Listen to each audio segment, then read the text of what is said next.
ಶಾಸಕ ಜೆಕೆ ಕೃಷ್ಣಾರೆಡ್ಡಿ ಗೃಹ ಕಚೇರಿಯಲ್ಲಿ ಕೆಂಪೇಗೌಡರ ಜಯಂತಿ ಆಚರಣೆ. ನಾಡಪ್ರಭು ಕೆಂಪೇಗೌಡರ 517ನೇ ಜಯಂತ್ಯೋತ್ಸವದ ಅಂಗವಾಗಿ ನಗರದ ಮಾಜಿ ಶಾಸಕರಾದ ಜೆಕೆ ಕೃಷ್ಣಾರೆಡ್ಡಿ ಅವರ ಗೃಹ ಕಚೇರಿಯಲ್ಲಿ ಸರಳ ಹಾಗೂ ಭಕ್ತಿಪೂರ್ವಕವಾಗಿ ಕೆಂಪೇಗೌಡರ ಜಯಂತಿಯನ್ನು ಆಚರಿಸಲಾಯಿತು. ಕಾರ್ಯಕ್ರಮದಲ್ಲಿ ಮಾಜಿ ಶಾಸಕರ ಅನುಪಸ್ಥಿತಿಯಲ್ಲಿ ಜೆಡಿಎಸ್ ಪಕ್ಷದ ಮುಖಂಡರು ಹಾಗೂ ಕಾರ್ಯಕರ್ತರು ಒಟ್ಟಾಗಿ ಸೇರಿ ನಾಡಪ್ರಭು ಕೆಂಪೇಗೌಡರ ಭಾವಚಿತ್ರಕ್ಕೆ ಹೂಮಾಲೆ ಹಾಕಿ ವಿಶೇಷ ಪೂಜೆ ಸಲ್ಲಿಸಿ ದೀಪ ಬೆಳಗುವ ಮೂಲಕ ನಮನ ಸಲ್ಲಿಸಿದರು. ನಂತರ ನೆರೆದಿದ್ದ ಎಲ್ಲರಿಗೂ ಸಿಹಿ ವಿತರಿಸಲಾಯಿತು. ಈ ಸಂದರ್ಭದಲ್ಲಿ ಮಾತನಾಡಿದ ಮುಖಂಡರಾದ ಶ್ರೀನಿವಾಸ್ ರೆಡ್ಡಿ, ವಕೀಲ ಮಂಜುನಾಥ್ ರೆಡ್ಡಿ, ಚಿಮುಲ್ ನಿರ್ದೇಶಕರಾದ ಕೃಷ್ಣಾರೆಡ್ಡಿ, ಅವಲಪ್ಪ, ಬೆಂಗಳೂರು ನಿರ್ಮಾತೃ ಕೆಂಪೇಗೌಡರು ಇಂದಿಗೆ ಸುಮಾರು 500 ವರ್ಷಗಳ ಹಿಂದೆಯೇ ಬೆಂಗಳೂರು ನಗರವು ಎಷ್ಟು ದೊಡ್ಡದಾಗಿ ಬೆಳೆಯಬಹುದು ಎಂಬ ಮುನ್ನಾಲೋಚನೆಯನ್ನ ಇಟ್ಟುಕೊಂಡು ನಗರವನ್ನು ಅತ್ಯಂತ ಯೋಜನಾಬದ್ಧವಾಗಿ ಕಟ್ಟಿದ ಮಹಾನ್ ವ್ಯಕ್ತಿ. ಅವರ ದೂರಾಲೋಚನೆ, ಆಳ್ವಿಕೆಯ ಬುದ್ಧಿ ಇಂದಿಗೂ ನಮ್ಮೆಲ್ಲರಿಗೂ ಆದರ್ಶಪ್ರಾಯವಾಗಿದೆ ಎಂದರು. ಮುಂದುವರೆದು ಮಾತನಾಡಿದ ಅವರು, ಎಲ್ಲ ಸಮುದಾಯದವರನ್ನ ಸಮಾನವಾಗಿ ಕಂಡು ರೈತರು ತಾವು ಬೆಳೆದ ಬೆಳೆಗಳನ್ನ ಮಾರಾಟ ಮಾಡಲು ಪ್ರತ್ಯೇಕ ಮಾರುಕಟ್ಟೆ ಹಾಗೂ ಪೇಟೆಗಳನ್ನ ನಿರ್ಮಿಸಿಕೊಟ್ಟ ಕೀರ್ತಿ ಅವರದ್ದಾಗಿದೆ. ಅಷ್ಟೇ ಅಲ್ಲದೆ 100 ಕೆರೆಕಟ್ಟೆಗಳನ್ನ ನಿರ್ಮಿಸುವ ಮೂಲಕ ನೀರಿನ ಸೌಕರ್ಯ ಒದಗಿಸಿದ್ದರು. ಅವರ ಹಾದಿಯಲ್ಲಿ ನಾವೆಲ್ಲರೂ ಸಾಗಬೇಕಾಗಿದೆ. ಈ ವರ್ಷ ನಾಡಿನಲ್ಲಿ ಮಳೆ ಬೆಳೆ ಚೆನ್ನಾಗಿ ಆಗಿ ಎಲ್ಲಾ ಜನರು ಸಮೃದ್ಧಿಯಿಂದ ಬಾಳುವಂತಾಗಲಿ ಎಂದು ಹಾರೈಸಿದರು.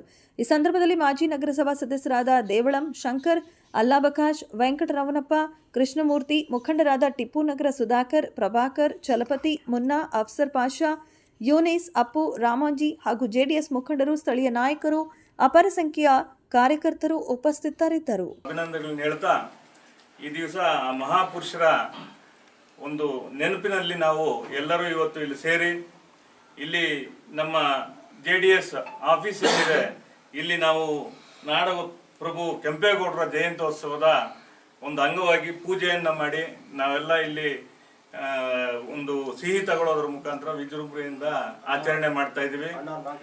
ಅದೇ ರೀತಿ ನಮಗೆ ನಮ್ಮ ನಾಯಕರಾದಂಥ ಜೆ.ಕೆ. ಕೃಷ್ಣಾರೆಡ್ಡಿ ಅವರು ಇವತ್ತು ಇಲ್ಲಿ ಇಲ್ಲದೆ ಹೋದ್ರೂ ಅವರ ಅನುಪಸ್ಥಿತಿಯಲ್ಲಿ ನಮ್ಮ ಎಲ್ಲ ಮುಖಂಡರು ಸಹಿತ ಇಲ್ಲಿ ಸೇರಿ ನಾವು ಇವತ್ತು ಈ ಒಂದು ಜಯಂತ್ಯೋತ್ಸವವನ್ನು ಆಚರಣೆ ಮಾಡ್ತಾ ಇದ್ದೀವಿ. ಇದೇ ರೀತಿ ಇನ್ನೂ ಬೇರೆ ಕಡೆ ಹಲವಾರು ಕಡೆ ನಾಡಿನಾದ್ಯಂತ ಈ ಒಂದು ಸಂಭ್ರಮವನ್ನ ಆಚರಣೆ ಮಾಡಿಕೊಳ್ತಾ ಇದ್ದಾರೆ. ಎಲ್ಲರಿಗೂ ಸಹಿತ ನಾನು ಅಭಿನಂದನೆ ಹೇಳ್ತಾ, ಮಹಾಪ್ರಭುಗಳಾದಂಥ ಕೆಂಪೇಗೌಡರು ನಮಗೆ ಹಾಕೊಟ್ಟಂತ ಹಾದಿ, ಅವರು ಬೆಂಗಳೂರನ್ನ ಕಟ್ಟಿದಂಥ ಮಹಾನುಭಾವರು ಅಂತಂತ ಪ್ರತೀಕ.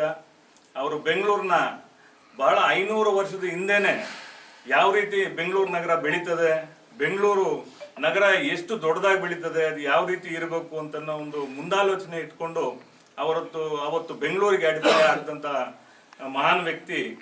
ಅವರ ದೂರಾಲೋಚನೆ, ಆಮೇಲೆ ಅವರ ಒಂದು ಆಳ್ವಿಕೆಯ ಒಂದು ಬುದ್ಧಿ, ಎಲ್ಲ ಸಮುದಾಯವರಿಗೂ ಸಹಿತ ಅವರು ನೀಡಿರ್ತಕ್ಕಂಥ ಒಂದು ಕೊಡುಗೆ. ಈಗ ನೀವು ನೋಡ್ಬೋದು ಸಾಕಷ್ಟು ಕೆರೆ ಕಟ್ಟೆಗಳನ್ನು ಅವರು ಕಟ್ಟಿದ್ದಾರೆ. ಪ್ರತಿಯೊಂದು ಸಮುದಾಯಕ್ಕೂ ಒಂದೊಂದು ಪೇಟೆಯನ್ನು ಮೀಸಲಿಟ್ಟಿದ್ದಾರೆ, ಮಾರುಕಟ್ಟೆಯನ್ನು ಕಟ್ಟಿದ್ದಾರೆ. ನಾವಿವತ್ತೇನು ಬೆಂಗಳೂರಿನಲ್ಲಿ ಬಸ್ ನಿಲ್ದಾಣ, ಕೆಂಪೇಗೌಡ ಬಸ್ ನಿಲ್ದಾಣ ಮತ್ತು BTMC ಬಸ್ ನಿಲ್ದಾಣ ಏನಿದೆ ಎಲ್ಲಾನು ಒಂದು ಕೆರೆ, ಕೆಂಪಾಬುದ್ಧಿ ಕೆರೆ. ಸೊ ಆ ರೀತಿಯಾದಂಥ 100 ಕೆರೆಗಳನ್ನ ಅವರು ಕಟ್ಟಿದ್ದಾರೆ. ರೈತರಿಗೆ ಸಹಾಯ ಮಾಡಿದ್ದಾರೆ. ರೈತರು ಬೆಳೆದಂಥ ಸರಕುಗಳನ್ನ ಮಾರಾಟ ಮಾಡಲಿಕ್ಕೆ ಮಾರುಕಟ್ಟೆಗಳನ್ನ ಮಾಡಿದ್ದಾರೆ. ಎಲ್ಲ ಸಮುದಾಯವರಿಗೂ ಒಂದೊಂದು ಪೇಟೆ ಮಾಡಿ ಅಲ್ಲಿ ವ್ಯಾಪಾರ ಮಾಡ್ಕೊಳ್ಳಿಕ್ಕೆ ಅವರು ಆ ದಿವಸದಲ್ಲೇ 5 ಶತಮಾನದ ಹಿಂದೆನೆ ಅವರು ಇವೆಲ್ಲಾನು ಮಾಡಿಕೊಟ್ಟು ನಮಗೆ ಒಂದು ಒಳ್ಳೆ ರೀತಿಯಲ್ಲಿ ಹಸನಾದಂಥ ಒಂದು ಬದುಕಲಿಕ್ಕೆ ದಾರಿಯನ್ನ ಮಾಡಿಕೊಟ್ಟಂತ ಒಂದು ಮಹಾನ್ ಚೈತನ್ಯ. ನಮ್ಮ ಎಲ್ಲರಿಗೂ ಸಹಿತ ಒಂದು ಉತ್ತಮವಾದಂಥ ಮಾರ್ಗದರ್ಶನ ಅವರು ಆವತ್ತಿನ ದಿವಸನೇ ತೋರಿಸಿ ಹೋಗಿದ್ದಾರೆ. ಆದ್ರಿಂದ ಅವರ ಮಾರ್ಗದರ್ಶನದಲ್ಲಿ ನಾವೆಲ್ಲ ನಡಿಬೇಕು. ನಾವೆಲ್ಲರೂ ಅವರು ಒಂದು ಚಿಂತನೆಯಂತೆ ನಾವೆಲ್ಲರೂ ಚೆನ್ನಾಗಿ ಬಾಳಬೇಕು, ನಮ್ಮ ಬದುಕನ್ನು ಹಸನು ಮಾಡ್ಕೋಬೇಕು ಅಂತ ಹೇಳ್ತಾ ಇವತ್ತಿನ ದಿವಸ ಇಲ್ಲಿ ಸೇರಿರ್ತಕ್ಕಂಥ ಎಲ್ರಿಗೂ ಸಹಿತ ನನ್ನ ಅಭಿನಂದನೆಗಳನ್ನ ಹೇಳ್ತಾ, ಇವತ್ತು ಕೆಂಪೇಗೌಡರ ಜಯಂತಿಯನ್ನು ನಾವು ಅಂದ್ಕೊಂಡಿದ್ದೀವಿ. ಕೆಂಪೇಗೌಡರು ಇತಿಹಾಸ ಪುರುಷ. ಅವರು ಈ ಇತಿಹಾಸದಲ್ಲೇ ಒಂದು ಹೆಗ್ಗುರುತಾಗಿ ಬೆಳೆದಿರ್ತಕ್ಕಂಥ ವ್ಯಕ್ತಿ. ಅವರ ಆಡಳಿತದ ಅವಧಿಯಲ್ಲಿ ಯಾವುದೇ ಧರ್ಮ, ಜಾತಿ ಇವುಗಳನ್ನ ವಿಂಗಡಣೆ ಮಾಡದೆ ಸರ್ವರಿಗೂ ಸಮಪಾಲು ಅನ್ನೋ ರೀತಿಯಲ್ಲಿ ಪ್ರತಿಯೊಬ್ಬರಿಗೂ ಅವ್ರವ್ರಿಗೆ ಏನು ಅವಶ್ಯಕತೆಗಳಿತ್ತೋ ಅದರ ತಗ್ಗಟ್ಟಾಗಿ ಅಭಿವೃದ್ಧಿಗಳು ಮಾಡಿದ್ದಾರೆ. ಮತ್ತು ಎಲ್ಲ ಸಮುದಾಯದ ಜನಗಳನ್ನು ಕೂಡ ಅವರು ಮುನ್ನಡೆಸ್ಕೊಂಡು ಕೈ ಹಿಡಿದು ಕರ್ಕೊಂಡು ಹೋಗಿರ್ತಕ್ಕಂಥ ಒಬ್ಬ ಸರ್ವಶ್ರೇಷ್ಠ ವ್ಯಕ್ತಿ ಏನಾದರೂ ಅಂತ ಹೇಳಿದ್ರೆ ಕರ್ನಾಟಕದಲ್ಲಿ ಕೆಂಪೇಗೌಡರು ಮಾತ್ರನೇ ಆಗಿದ್ದಾರೆ ಅಂತ ಈ ಸಂದರ್ಭದಲ್ಲಿ ಹೇಳಕ್ಕೆ ಇಷ್ಟಪಡ್ತೀನಿ. ಜಯಂತಿ ಇದೆ. ಬೆಂಗಳೂರು ನಾಡು ಕಟ್ಟಿರೋಂಥ ಮಹಾನ್ ಭಾವನಾತ್ನು ಆತನ ಆದರ್ಶಗಳಿಂದ ನಾವೆಲ್ಲರೂ ಬಾಳಬೇಕು ಅಂತೇಳಿ ನಾನು ಆಶಿಸ್ತೇನೆ. ಇವತ್ತು ಬೆಂಗಳೂರು ಅಷ್ಟು ಮಟ್ಟಕ್ಕೆ ಬೆಳೀಬೇಕಾದ್ರೆ ಆತನೇ ಕಾರಣ, ಪಾಯ ಆತನದೇ ಅಂತ ಎಲ್ಲರೂ ಹಿರಿಯರೆಲ್ಲ ಹೇಳ್ತಾ ಇದ್ದಾರೆ. ಸರಿ, ಈ ವರ್ಷ ಮಳೆ ಬೆಳೆಗಳು ಚೆನ್ನಾಗಿ ಎಲ್ಲ ಜನಗಳು ಸಮೃದ್ಧಿಯ ಬಾಳಿ ಬದುಕಬೇಕು ಅಂತೇಳಿ ನಾನು ಈ 2 ಮಾತನ್ನು ಮುಗಿಸ್ತೀನಿ.